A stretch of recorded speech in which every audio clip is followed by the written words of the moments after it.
An Ozful dream continued. Darlin's pace quickly went from a walk to a quick trot. Now, trotting down the stairs, she got closer to the roundabout where the limousine was parked. She waved to Benson, her driver, and noticed a strange look on his face. Well, not as much strange per se as odd, because he wasn't making eye contact with her. One of Benson's most charming qualities was his sincerity, shown through his bright green eyes. Benson was an astonishing 300 pounds, with light, dark skin, if you know what I mean. He's always possessed a smile that resembled that one character from American Idol. The big guy. What was his name? Oh yeah, Reuben Stutter. Benson was usually a big teddy bear. It was always cheerful, but not today. When Darlin made it to the last step, she finally locked eyes with Benson and knew that her mother had let her down once again. "Good afternoon, Miss Darlin," Benson greeted her. "Where's my mom? She's supposed to be here," Darlin asked in an upset tone of voice. I apologize. Her beautiful smile was all but a distant memory. Benson replied with a slight stutter, don't be getting mad at me, Miss Darlin, but your mother called and said she wasn't going to be at the airport. She also said I was to take you directly to..." "Hey, easy with the bags," Darlin snarled at her dorm keeper, interrupting poor Benson. "Sorry, miss," apologized the dorm keeper. Her name was Gladimir, and she had felt Darlin's scorn before. She did not bother making an excuse. She just continued very carefully putting Darlin's Gucci bags in the trunk and took off back into the school, without interrupting the obviously upset Darlin. Darlin and Disco jumped into the now open door of the limousine. Without saying no more, Benson closed the door after her and then closed the trunk, the whole time worrying whether or not Darlin was going to have an episode. A few seconds later, he started the vehicle. Without wasting any time at all, he pulled away without even saying where they were going. Darlin, already on the phone trying to get a hold of her mother, was getting nothing but voicemail. Benson cringed as she lowered the privacy window, dividing the driver from the rest of the limo. Darlin, now clearly angry by the tone of her voice, demanded, "What did she tell you? I can't get a hold of her." "I tried to tell you, Miss Darlin, before we left," replied Benson. "Well," Darlin persisted. "All she said was she couldn't make it to the airport and I was to take you to your grandma's," replied Benson. "Grandmother's," replied Benson with an even bigger cringe that was no longer just on his face but also in his voice. Darlin, now fuming, started pounding her fists on the white leather seats. Scared, Disco jumped into the front of the limousine with Benson. Scared, sorry. I apologize. Disco had been around for a few years and knew Darlin very well. It's just best to stay away when she's having a tantrum. "My grandmother's house," Darlin thought as she frantically tried to call her mother again and again. Darlin despised her grandmother. Darlin's grandmother was a cold and calculated woman. Not once had Darlin ever seen her show emotion. To Darlin, she was scarier than the old woman that gave the apple to Snow White. Darlin always felt that the lady had despised her. She could not even recall the lady's smile, not even once. Along with her grandmother being the richest woman in the world, the lady certainly got Darlin's vote for the most eccentric. Everything about the lady weirded Darlin out. It wasn't just the fact that the old lady lived in the only known castle in North America. There was also the fact that she surrounded herself with midgets. To Darlin, a girl of, well, soon to be 16, thought that her behavior was social suicide. To top it all off, Grandma always dressed in the same black dress with a petticoat underneath. This made her look like she had no feet. It had a tight corset from a style that went out during the Civil War. Oh no, was this it? Darlin thought. Spending her sweet 16 with her grandmother and a bunch of dwarfs was not at all what she hoped for. All this to Darlin didn't equal a sweet 16 birthday at all. She found herself dialing the phone again, even though all she had to do was hit redial. Somehow she thought that if she took the time to dial, maybe she would take the time to answer. No answer. She barked, then tossed the phone onto the seat. Her mother had let her down once again, but this time with no gift or excuse to ease the pain. Almost in tears, Darlin suddenly came up with a bright idea. Benson turned the car around. I still might be able to catch up with Winter and Kaylee. I know they. Darlin was cut off quickly by Benson. Oh no, Miss Darlin. I got some jobs to do, and I'm gonna do that job.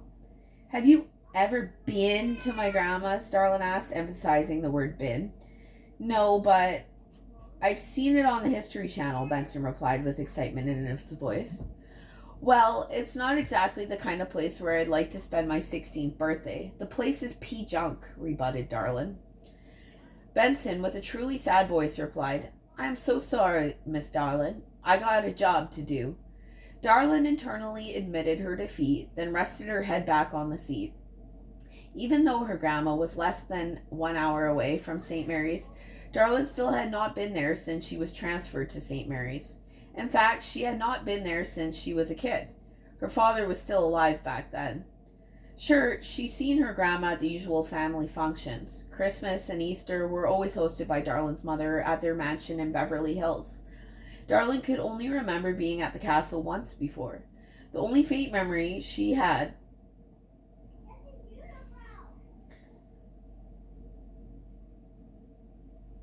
was of her getting into trouble. Only 5 years old at the time. Darlin can remember wandering off in the castle and feeling terrified and lost. As Darlin sat in the limo, the memory was now weighing heavy on her mind.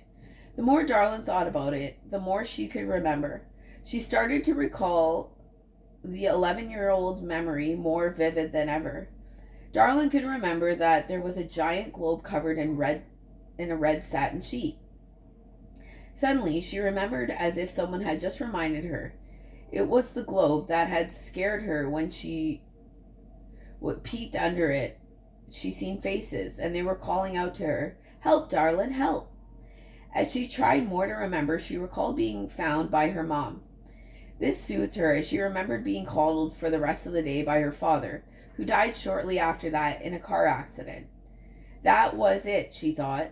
That was the last memory she had of seeing her father. As the limousine broke out of the city limits and began to pick up speed, Darlin rolled down the window to smell the country air.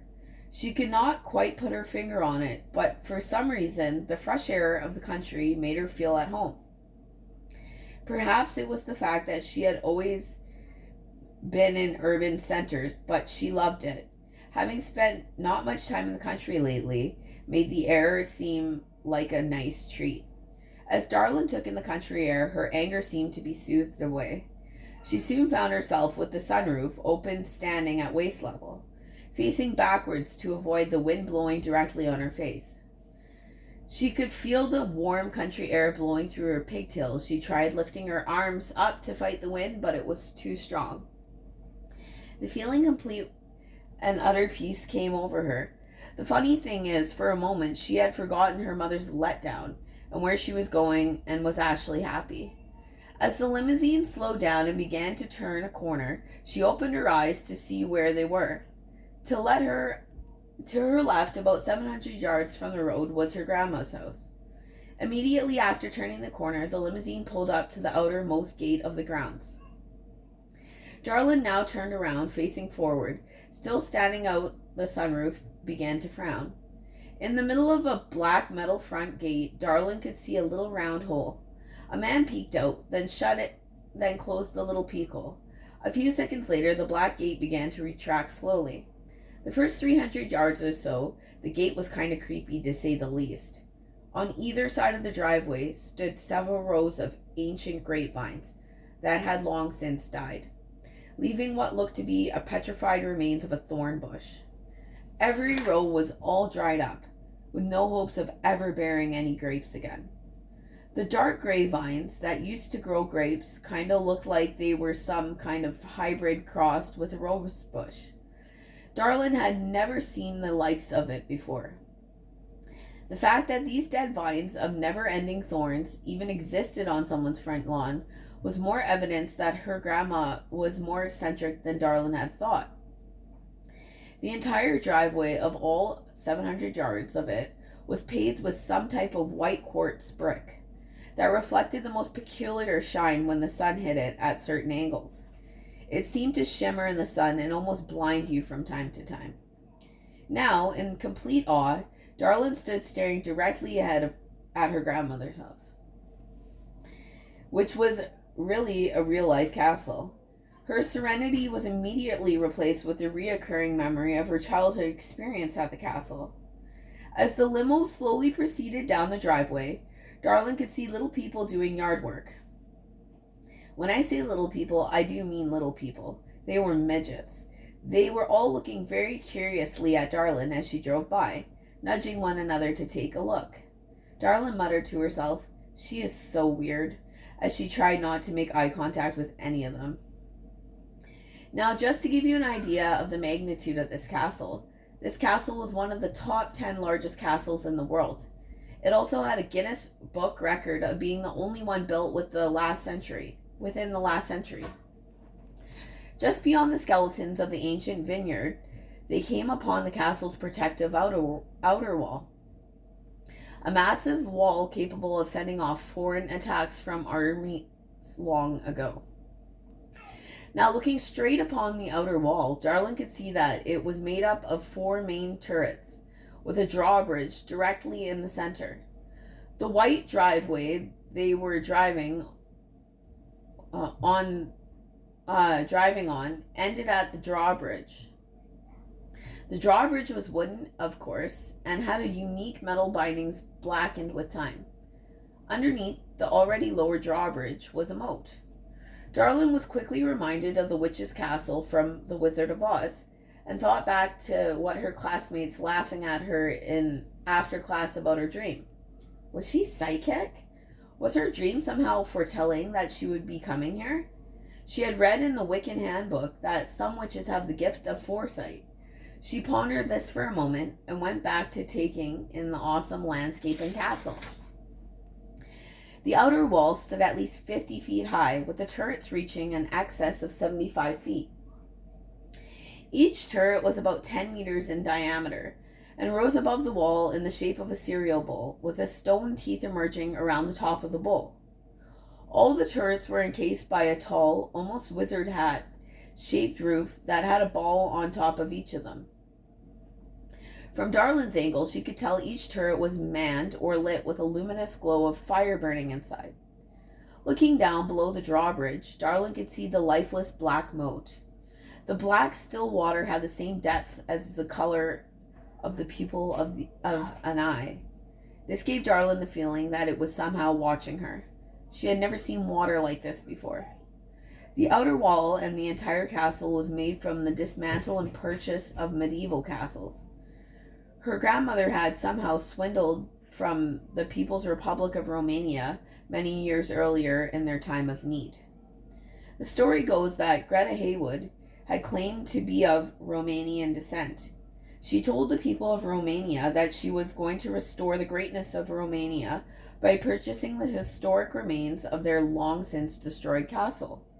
Her intent was to move the castle to the west and restore it back to its original condition. Her motives were to remind the West that Romania is still a great nation and shall rise again as a great empire.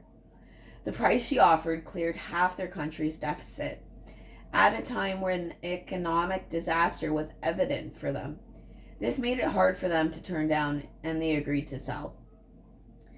Each block of stone for the outer wall was roughly 2 feet by 4 feet, staggered and piled like bricks to enforce the sturdiness.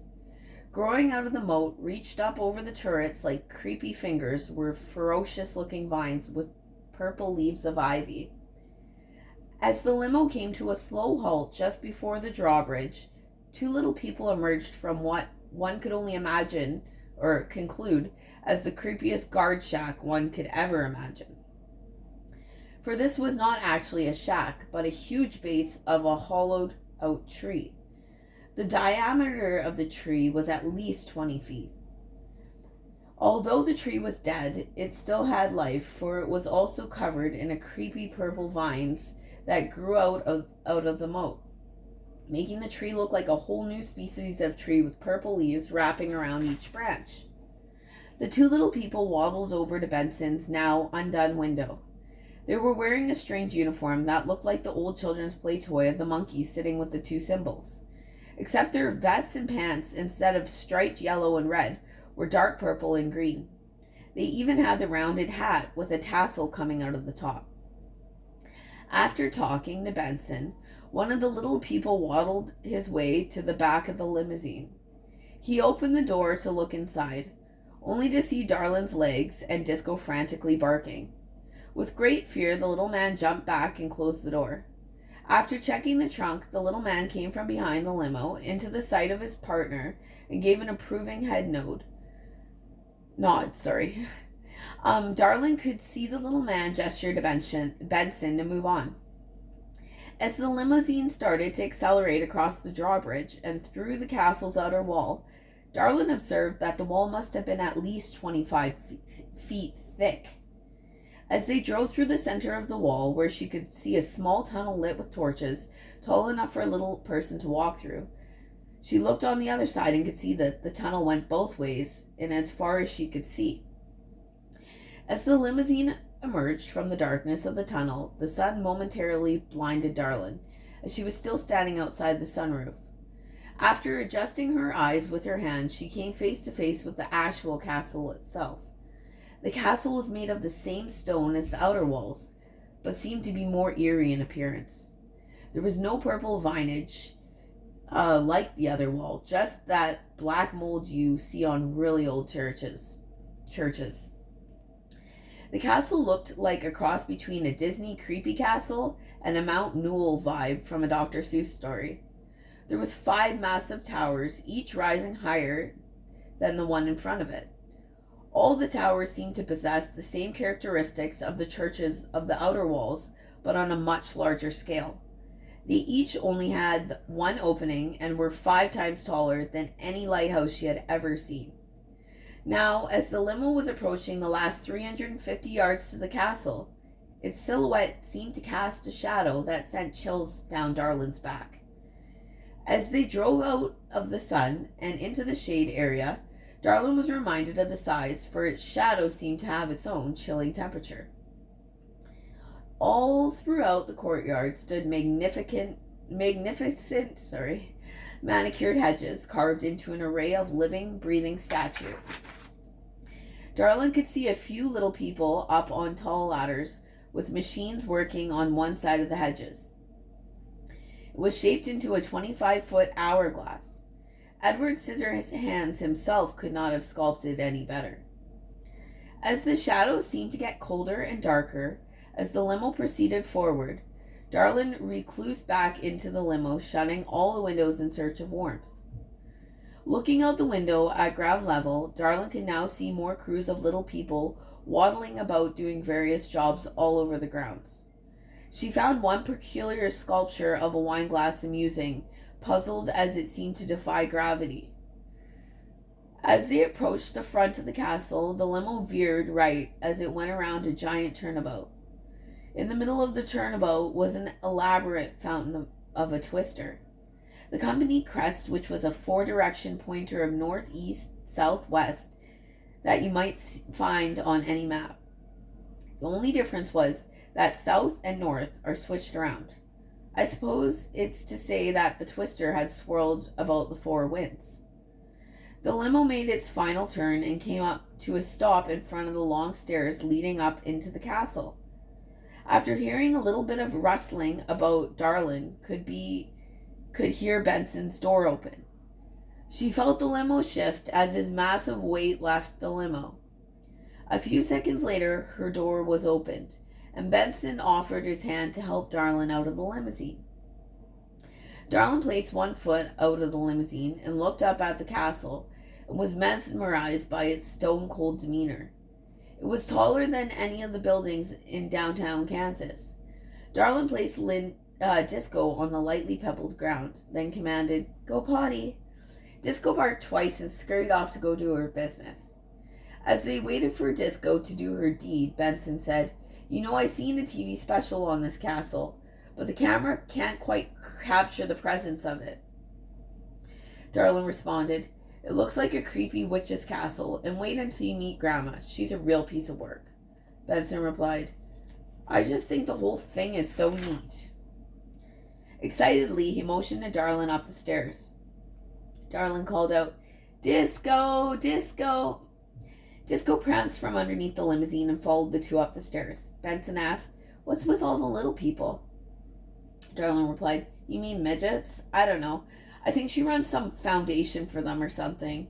Benson offered, "You know, little people is the politically correct term they like to be referred to as." Darlin said nothing.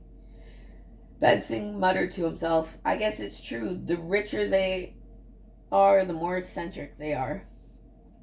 On either side of the stairway rose a stone wall about 3 feet high. On the stone railing there were torches spaced out at every landing. As Darlin and Benson walked up the stairs, a group of men, business in black suits, came out of the massive red wooden front stairs of the castle.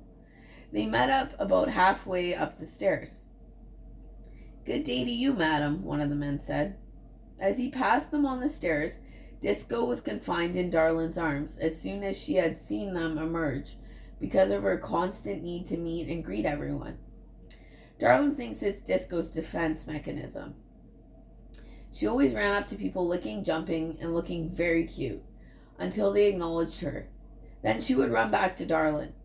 Darlin thought this was real clever of Disco, because who would hurt a 2.5-pound cutie pie just wanting acceptance from someone?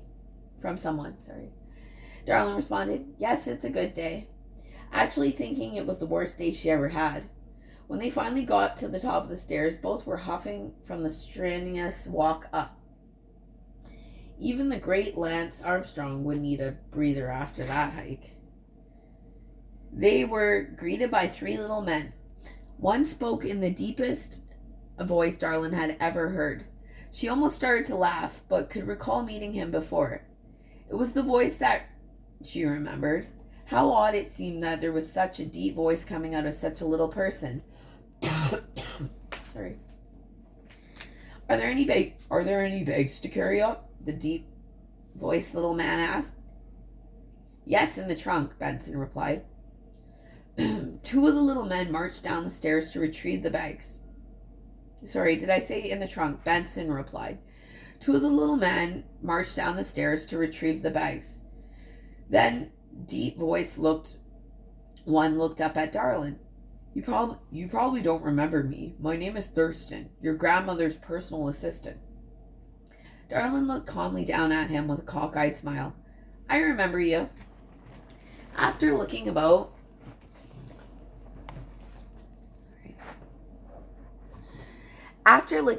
in an almost paranoid fashion, Thurston went up on his toes. Then almost whispered, "You've really grown up to be a beautiful young lady." Then almost instantly his voice changed back to normal, but slightly louder, as if he was trying hard to be heard. "Your grandmother has instructed me to show both of you to your suites and make you as comfortable as possible." "Suite? I usually lodge in the servants' quarters," stated Benson. "Oh, well, normally we would have you stay with us, but our lodge is fit to our size, and I'm afraid you just would not work," replied Thurston, as he looked at the big man up and down. Darlin giggled at the thought of what their quarters must look like. She imagined a Smurf village filled with midgets, where everything was small enough for them to function, with small beds, cups, and even miniature-sized appliances. "Lead the way, Thurston. I need to get out of this uniform," explained Darlin as she wiped sweat from her brow. Then all 3 men went through the red wooden doors. Sorry, not all 3 men. Then all 3 went through the wooden doors. The main entrance along the whole first floor were designed and dedicated to the company. Although this was Miss Haywood's home, it was also the head office for Executive Branch South Corp. It was also where Miss Haywood did her scientific research. She rarely left the grounds. The entrance did not look like a castle at all. It looked more like the main lobby of the Chrysler building, with all its memorabilia. Except instead of cars from the past, this area showcased South Corp's inventions. These were crown jewels of the South Corporation. On display were a few original prototypes the company had made over the many years. This truly was an interesting collection of items. On the one wall, it looked like a military armory. South Corp's military division is a leading defense contractor for the United States. On display were inventions such as the Oz 114, the predecessor to the Patriot missile used by the U.S. government. Also on display was a G5 and G6 gas masks displayed on lifelike mannequins. There was also a jet engine used on the Concorde jets from France. On the other side, to the left, it looked like the evolution of the broom. These, being some of the earlier inventions, were cased in glass. They were lit up with an ever-changing light, covering all the colors of the rainbow. The first was the nylon broom, invented shortly after Miss Haywood had stumbled upon the chemical compound of polyurethane. Next was the squeegee mop, another big seller for the corporation. It was used in almost every home in the USA for many years. Going down the wall, you begin to see some more recent inventions, such as the upright bagless vacuum and the Swiffer line, which was the pride and joy of the housewares division. As Darlin went by, she must have seen over 100 other items on display. On the back wall, just past security, there was 6 elevators, golden elevators, encased in green marble. They were each manned by little men in uniform, waiting to take the businessmen to whatever floor they needed to go to.